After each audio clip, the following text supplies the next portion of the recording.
জনজাতিকৰণ সন্দৰ্ভত মৰাণত সংবাদমেল সম্বোধন কৰে টাইপাই। শীঘ্ৰেই জনজাতিকৰণ নকৰিলে ছেপ্টেম্বৰত প্ৰধানমন্ত্ৰীৰ অসম আগমনত বাধা দিয়াৰ হুংকাৰ টাইপাৰ। ২৬ৰ বিধানসভা নিৰ্বাচনত বিজেপিক ৰাজনৈতিকভাৱে বৰ্জন কৰিব টাইপাই।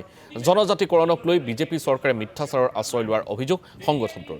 জনজাতিকৰণৰ প্ৰতিবেদন কেন্দ্ৰীয় চৰকাৰক প্ৰদান নকৰাত ক্ষোভ উজাৰিছে সংগঠনটোৱে। লোকসভাৰ সদনত কেন্দ্ৰীয় জনজাতি পৰিকল্পনা ৰাজ্যিক মন্ত্ৰী দুৰ্গাদাস উইকিক এটা প্ৰশ্ন তেওঁক কৰা হৈছিল যে অসমৰ ৬ জনগোষ্ঠীৰ জনজাতিকৰণ কেতিয়া হ'ব।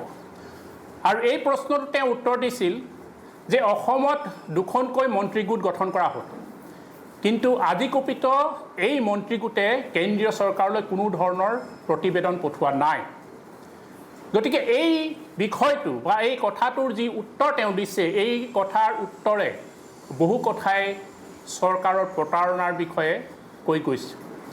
আমি বাৰে বাৰে টাই অসম যুৱ পৰিষদে বিগত সময়ৰ পৰা জনজাতিকৰণৰ ক্ষেত্ৰত আমি কিমান দূৰ আগবাঢ়িছে আমি প্ৰশ্ন কৰি আছিলোঁ অসম চৰকাৰক, মুখ্যমন্ত্ৰী হিমন্ত বিশ্ব শৰ্মা ডাঙৰীয়াক। কিন্তু তেওঁ বাৰে বাৰে এটা কথা কয় যে অতি শীঘ্ৰেই জনজাতিকৰণ প্ৰদান কৰা হ'ব। কিন্তু যি দুখন মন্ত্ৰীগোট গঠন কৰিছিল আজি কুপিত কিন্তু এই মন্ত্ৰীগোটে যি তেওঁলোকে প্ৰতিবেদনেই কেন্দ্ৰীয় চৰকাৰলৈ প্ৰেৰণ কৰা নাই।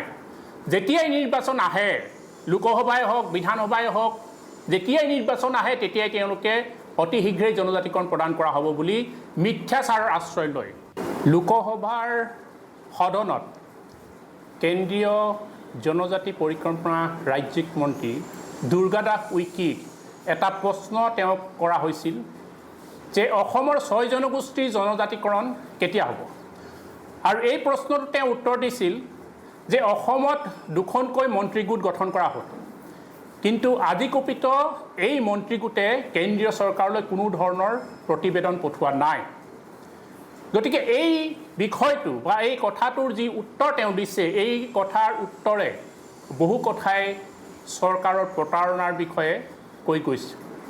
আমি বাৰে বাৰে টাই অসম যুৱ পৰিষদে বিগত সময়ৰ পৰা জনজাতিকৰণৰ ক্ষেত্ৰত আমি কিমান দূৰ আগবাঢ়িছে আমি প্ৰশ্ন কৰি আছিলোঁ অসম চৰকাৰক, মুখ্যমন্ত্ৰী হিমন্ত বিশ্ব শৰ্মা ডাঙৰীয়াক। কিন্তু তেওঁ বাৰে বাৰে এটা কথা কয় যে অতি শীঘ্ৰেই জনজাতিকৰণ প্ৰদান কৰা হ'ব। কিন্তু যি দুখন মন্ত্ৰীগোট গঠন কৰিছিল আজি কুপিত কিন্তু এই মন্ত্ৰীগোটে যি তেওঁলোকে প্ৰতিবেদনেই কেন্দ্ৰীয় চৰকাৰলৈ প্ৰেৰণ কৰা নাই। যেতিয়াই নিৰ্বাচন আহে, লোকসভাই হওক বিধানসভাই হওক, যেতিয়াই নিৰ্বাচন আহে তেতিয়াই তেওঁলোকে অতি শীঘ্ৰেই জনজাতিকৰণ প্ৰদান কৰা হ'ব বুলি মিথ্যাচাৰৰ আশ্ৰয় লয়।